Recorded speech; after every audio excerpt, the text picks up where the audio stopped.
Hello students, welcome to my channel. तो स्वागत है आप सभी का एग्री टू कल्चर फैमिली के इस यूट्यूब चैनल पे। तो आज की इस क्लास में हम लोग सोइल साइंस के इंपॉर्टेंट एमसीक्यूज को कवर करेंगे, जो कि यूके ट्रिपल एसी डबल एओ जो असिस्टेंट एग्रीकल्चर ऑफिसर है उत्तराखंड के लिए, उस एग्जाम को ध्यान में रखते हुए सारा क्वेश्चन को बनाया गया है। इससे पहले हम लोगों ने 2 क्लासेस और भी किया सोइल साइंस का, ये आज तीसरा क्लास होने वाला है। तो बने रहिए वीडियो के लास्ट तक और वीडियो को पूरा देखिएगा। यहाँ पर आपको अच्छे इंपॉर्टेंट क्वेश्चन देखने को मिलेगा और साथ ही साथ सारे क्वेश्चंस के जो इंपॉर्टेंट पॉइंट्स होंगे उसको भी अच्छे से यहाँ पे क्लियर किया जाएगा। चलते हैं आज के पहले क्वेश्चन में। ये रहा आज का पहला question. Marble is an example of which type of rock. तो जो संगमरमर है ये किस प्रकार की चट्टान का उदाहरण है? Option number A none of this, option number B sedimentary rock, option number C igneous rock, option number D metamorphic rock.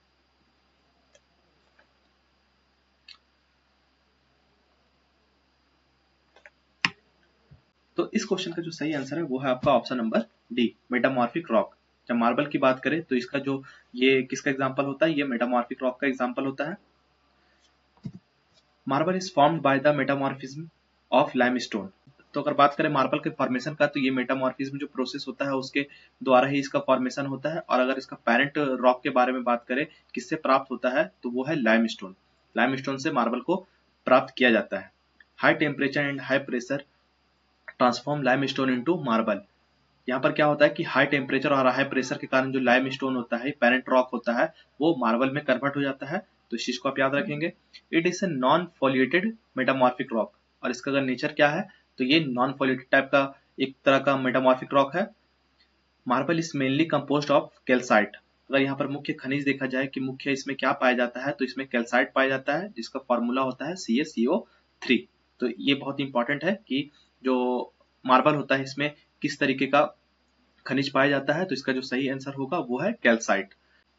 And it is widely used in building mountains and sculptures. जो इमारतें होती है, मूर्तियां होती है और buildings होता है, इसको बनाने में मार्बल का बहुत ही ज्यादा यूज किया जाता है। तो यहाँ से आपका मेनली क्या क्या क्वेश्चन बन सकता है कि जो मार्बल है इसका पेरेंट रॉक क्या है, तो वो होता है लाइमस्टोन। इसमें किस तरीके का खनिज पाया जाता है, वो है कैल्साइट। इसका फॉर्मेशन कैसे होता है, तो हाई टेम्परेचर और हाई प्रेशर के कारण जो लाइमस्टोन है वो मार्बल में कन्वर्ट हो जाता है। अगर इसका नेचर का बात करें तो इसका नेचर कैसा होता है, तो ये एक तरह का नॉन फॉलिएटेड मेटामॉर्फिक रॉक है। तो इतने सारे पॉइंट्स को आप इस क्वेश्चन में याद रखेंगे। चलते हैं नेक्स्ट क्वेश्चन पे। Which of the following is an example of a passive soil forming factor according to Jeni's equation? तो इस क्वेश्चन में पूछ रहा है जो जेनी के द्वारा जो इक्वेशन दिया गया था सॉइल फॉर्मिंग फैक्टर का, उसमें पैसिव सॉइल फॉर्मिंग फैक्टर इसमें से कौन सा है? Option number A climate, option number B organism, option number C parent material, option number D all of the above.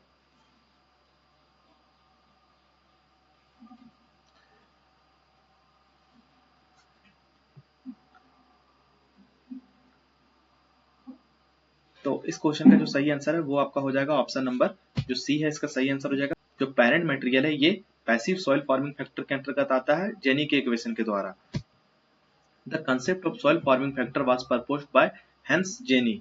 जो सॉइल फॉर्मिंग फैक्टर है इसका जो कंसेप्ट है वो हैंस जेनी के द्वारा दिया गया था। पहला क्वेश्चन यहाँ से क्लियर हो जाएगा। यहाँ पे सॉइल फैक्टर का इक्वेशन दिया हुआ है जो S बराबर FClORPT, जिसमें Cl का बात करें तो यहाँ पे क्लाइमेट होता है, O का ऑर्गेनिज्म हो जाएगा, R से रिलीफ टोपोग्राफी, और जो P है यहाँ पे पेरेंट मटेरियल, और जो T है यहाँ से टाइम। तो ये इससे पूरा इक्वेशन यहाँ पे बना गया है। अगर ये दो तरह का होता है, अगर सॉइल फॉर्मिंग फैक्टर की बात करें तो ये दो तरह का होता है, एक होता है पैसिव और एक होता है एक्टिव। तो इस क्वेश्चन में पूछा था पैसिव के बारे में। यहाँ पर हम लोग पैसिव में देखेंगे क्या क्या आता है, पेरेंट मटेरियल, रिलीफ और टाइम। जो PRT है इस तरीके से आप इसको याद रख सकते हैं कि पेरेंट मटेरियल, रिलीफ और जो टाइम है ये पैसिव सॉइल फॉर्मिंग फैक्टर के अंतर्गत आता है। और अगर एक्टिव की बात करें तो जो क्लाइमेट है और ऑर्गेनिज्म है, ये जो दो इक्वेशन में जो पहला दो चीज है क्लाइमेट और ऑर्गेनिज्म, ये एक्टिव सॉइल फार्मिंग में आता है। तो इन सारे पॉइंट्स को आप याद रखेंगे। तो आई होप आपको जो सॉइल फार्मिंग फैक्टर है इसका कंसेप्ट आपको अच्छे से समझ में आ गया होगा। चलते हैं नेक्स्ट क्वेश्चन पे। The process of downward movement and leaching of nutrients and materials from the top soil is known as. तो इस क्वेश्चन में पूछ रहा है कि टॉप सॉइल से जो ऊपर का ओरिजिन होता है वहां से जो मटेरियल है, जो न्यूट्रेंट है, इसका डाउनवर्ड मूवमेंट होता है और लीच आउट कर जाता है सारा न्यूट्रेंट। तो ये जो प्रोसेस है ये क्या कहलाता है? Option number A illuviation, option number B eluviation, option number C humification, option number D calcification.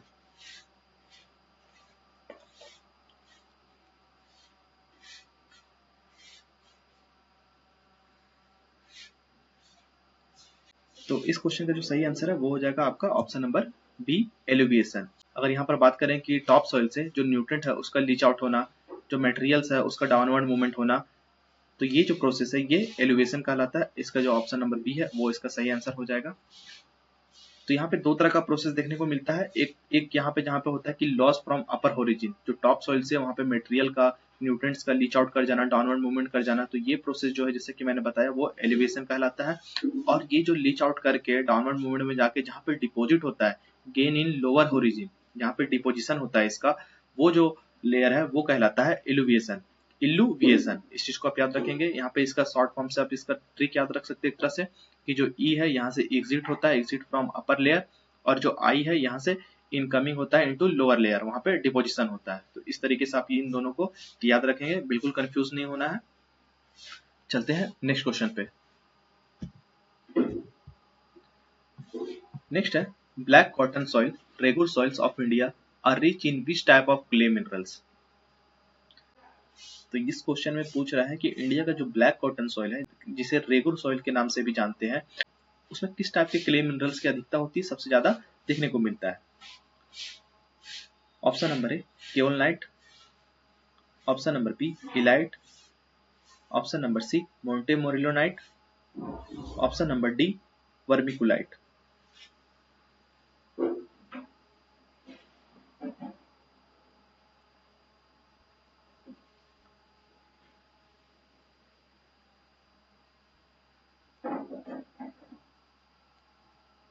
इस क्वेश्चन का जो सही आंसर है वो आपका हो जाएगा ऑप्शन नंबर सी मोंटेमोरिलोनाइट। जो क्ले मिनरल है, इस टाइप का जो क्ले मिनरल है, वो ब्लैक कॉटन सॉइल जो रेगुलर सॉइल है उसमें सबसे ज्यादा देखने को मिलता है, इसकी अधिकता उसमें पाई जाती है।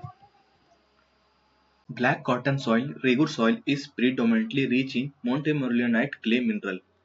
तो जो मोंटेमोरिलोनाइट क्ले है, चिकनी मिट्टी है, इसकी अधिकता देखने को मिलती है क्ले कॉटन सॉइल में। It has a high shrink swell capacity. तो इसमें क्या होता है, जो सिकुड़ने और फूलने का, श्रिंकिंग एंड स्वेलिंग जो कैपेसिटी, क्षमता, ये सबसे ज्यादा देखने को मिलता है। Causing deep cracks during dry season and swelling during wet season. जिससे कि जो ड्राई सीजन जब आता है, समर आता है, तो उस टाइम क्या होता है कि डीप क्रैक्स देखने को मिलता है इन सॉइल में। और जब वेट सीजन होता है उस टाइम जो सॉइल है वो स्वेल कर जाती है। ये इसकी मुख्यता है। These soils have high cation exchange capacity (CEC) and good nutrient holding ability। तो इस तरह के जो सॉइल है उसमें जो CEC है, जो कैटायन एक्सचेंज कैपेसिटी है, वो हाई होती है। साथ ही साथ जो गुड न्यूट्रिएंट होल्डिंग कैपेसिटी, इसमें जो न्यूट्रिएंट को होल्ड करने का जो कैपेसिटी है वो सबसे ज्यादा देखने को मिलता है। Black soils are mainly found in the Deccan plateau region in India. और अगर ब्लैक सॉइल की बात करें तो इंडिया में किस रीजन में देखने को मिलता है, तो जो डेक्कन प्लेटियो वाला, गुजरात वाला जो पार्ट है, महाराष्ट्र वाला, वहां पर ब्लैक सॉइल देखने को मिलता है। They are easily suitable for the cultivation of cotton, hence the name black cotton soil. तो इस सॉइल में मुख्यतः जो कॉटन क्रॉप है इसे उगाया जाता है, इसका कल्टीवेशन किया जाता है, जिससे कि जो ब्लैक सॉइल है इसका नाम ब्लैक कॉटन सॉइल भी रखा गया। तो आई होप आपको यहाँ पर जो ब्लैक कॉटन सॉइल है इससे रिलेटेड जितनी जानकारियां हैं वो आपको यहाँ से मिल चुकी होंगी। तो चलते हैं नेक्स्ट क्वेश्चन पे। नेक्स्ट है mollisols are soil order primarily associated with. Option number A desert vegetation, option number B grassland vegetation, option number C coniferous forest, option number D tropical rain forest. तो आपको यहाँ पर बताना है जो soil order मोली souls है ये किससे एसोसिएटेड है।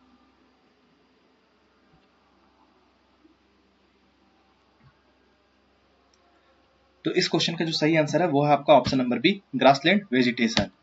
Mollisols are soil that develop mainly under grassland vegetation. जो मोली सोल्स है ये कहाँ पे ग्रो करते हैं, ये ग्रासलैंड जो वेजिटेशन है वैसे वाले रीजन में इसका डेवलपमेंट देखने को मिलता है।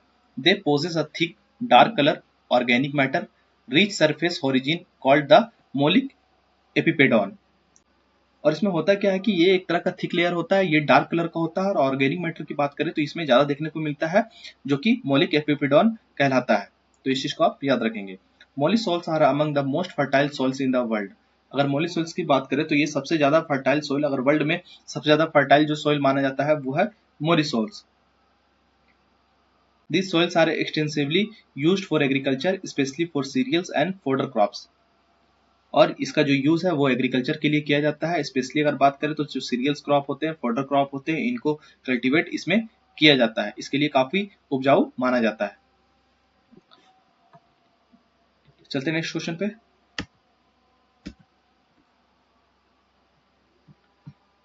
Highly weathered soil of tropical and subtropical regions rich in Fe and aluminum oxides are classified under।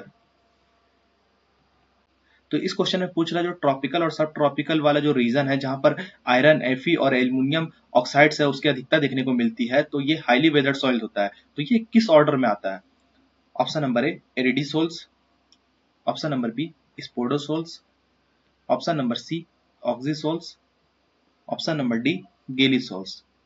तो यहाँ पर सॉइल ऑर्डर के आपको अच्छे अच्छे क्वेश्चंस देखने को मिल रहे हैं। इस क्लास को आपको करना इंपॉर्टेंट है ताकि सॉइल ऑर्डर का जो पोर्शन है वो अच्छे से कंप्लीट हो जाए।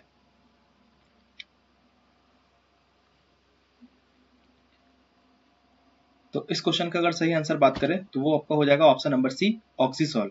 ऑक्सीसॉल है ये हाईली वेदर्ड सॉइल होते हैं। Oxisols are most highly weathered soil in the USDA soil taxonomy. अगर यूएसडीए सॉइल टेक्सोनॉमी को देखें तो उसके आधार पर जो ऑक्सीसॉल्स है ये मोस्ट हाईली वेदर्ड सॉइल माना जाता है। They are typically found in tropical and subtropical region with high temperature and rainfall। जैसा कि मैंने बताया ये ट्रॉपिकल और सब ट्रॉपिकल वाले रीजन में सबसे ज्यादा देखने को मिलता है, जो कि हाई टेम्परेचर, जहां पे हाई टेम्परेचर और रेनफॉल होता है। These soils are rich in iron and aluminum oxides which give them a red or yellow color। तो इसमें जो आयरन ऑक्साइड है, एल्युमिनियम ऑक्साइड है, इसकी अधिकता देखने को मिलती है, जिसके कारण जो इसका कलर होता है, सॉइल का कलर है, वो आपको रेडिश देखने को मिलता है, येलो कलर का देखने को मिलता है। Due to intense weathering most soluble minerals and nutrients have been leached out। और जैसा कि हम लोगों ने देखा कि हाईली वेदर्ड होता है, और हाईली वेदर्ड होने के कारण क्या होता है कि जो मिनरल्स होता है, न्यूट्रिएंट्स होता है, उसमें वो लीच आउट कर जाता है। लीच आउट करके डाउनवर्ड मूवमेंट होके नीचे तरफ चला जाता है, और जो ऊपर का जो टॉप लेयर होता है वो फर्टाइल सॉइल नहीं रह जाती। Oxisols generally have low natural fertility and low cation exchange capacity. और इसमें जो फर्टिलिटी है वो कम हो जाती है, केटायन एक्सचेंज जो कैपेसिटी है वो भी कम देखने को मिलता है। तो ये ऑक्सीसॉल्स के कुछ पॉइंट्स थे, और यहाँ से बाहर कुछ क्वेश्चंस इस पॉइंट से आएगा भी नहीं, तो इन सारे पॉइंट्स को आप अच्छे से नोट कर लेंगे, याद रखेंगे।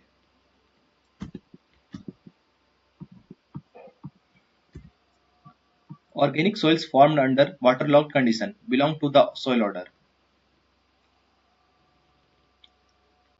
तो जो वाटर लॉक्ड कंडीशन में ऑर्गेनिक सॉइल का फॉर्मेशन होता है, तो ये जो सॉइल है वो किस ऑर्डर में आते हैं? Option number A histosols, option number B andisols, option number C ultisols, option number D alfisols.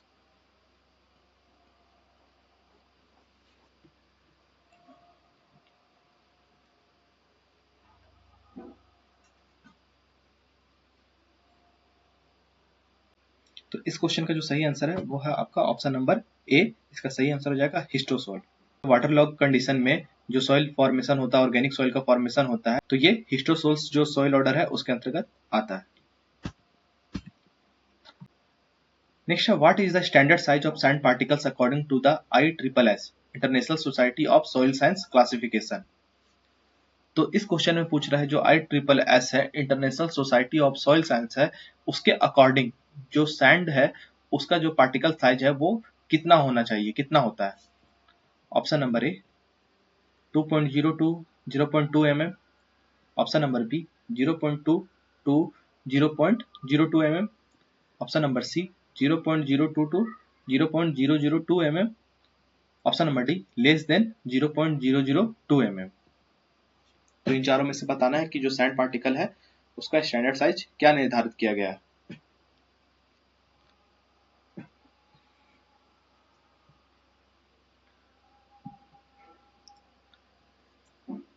तो इस क्वेश्चन का जो सही आंसर है वो है आपका ऑप्शन नंबर ए 2.02 0.2 mm।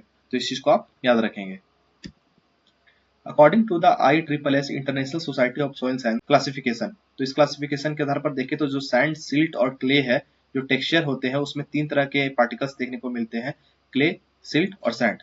तो इसका यहाँ पे साइज दिया हुआ है, जो सैंड है 2.0 से 0.2 mm देखने को मिलता है, सिल्ट जो है 0.02 टू 0.002 mm, और जो क्ले है लेस देन 0.002 mm। अगर तो सबसे फाइन पार्टिकल की बात करें तो वो क्ले होता है, इसमें जो वाटर होल्डिंग कैपेसिटी भी ज्यादा होता है।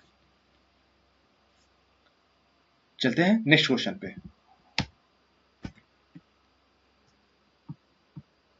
If a soil has a bulk density of 1.32 gram per centimeter cube and a particle density of 2.64 gram per centimeter cube, what is the porosity? तो इस क्वेश्चन में बेसिकली आपको सॉल्व करके यहाँ पे पोरोसिटी बताना है कि जब ऐसा कंडीशन रहे कि बल्क डेंसिटी 1.32 ग्राम पर सेंटीमीटर क्यूब है और जो पार्टिकल डेंसिटी है 2.64 ग्राम पर सेंटीमीटर क्यूब है, तो यहाँ पे जो पोरोसिटी है वो क्या होगा। Option number A 30%, option number B 40%, option number C 50%, option number D 60%। तो जो भी स्टूडेंट है जिनको इसका फॉर्मूला पता होगा पोरोसिटी के निकालने का, वो आराम से इस क्वेश्चन को फॉर्मूला में बैठा के तुरंत से निकाल देंगे। तो इस क्वेश्चन का जो अगर सही आंसर देखें तो इसका आंसर है वो है ऑप्शन नंबर सी 50%। 50% इसका आंसर होगा। देखेंगे इसको सॉल्व करके। इसका अगर फॉर्मूला का बात करें, पोरोसिटी का फॉर्मूला वो होता है 1 minus bulk density upon particle density into 100।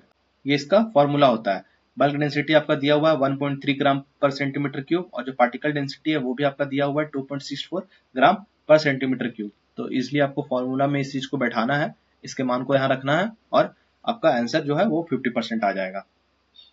तो इस चीज को आप याद रखेंगे। तो ये सोइल साइंस की तीसरी क्लास थी। यहाँ पर हम लोगों ने सोइल ऑर्डर के काफी अच्छे अच्छे क्वेश्चंस को किया। आई होप आपको क्वेश्चन समझ में आया होगा, आपको आंसर समझ में आया होगा। अगर आपको किसी तरीके का डाउट है तो आप कमेंट सेक्शन में डाउट को जरूर पूछिए। इसके बाद सोइल साइंस की और भी क्लास आएगी जो कि यूके ट्रिपल एसी के लिए रहेगी। जब तक इसके इंपॉर्टेंट क्वेश्चंस को हम लोग अच्छे से कवर नहीं कर लेते तब तक ये सीरीज इस तरीके से चलेगा। तो जितने भी एग्रीकल्चर के स्टूडेंट है जो यूके ट्रिपल एसी एग्जाम को प्रिपेयर कर रहे हैं, वो हमारे चैनल से जुड़िए, चैनल को सब्सक्राइब कीजिए और सारे क्वेश्चन को लास्ट तक देखिए। थैंक यू आप सभी का क्लास में बने रहने के लिए।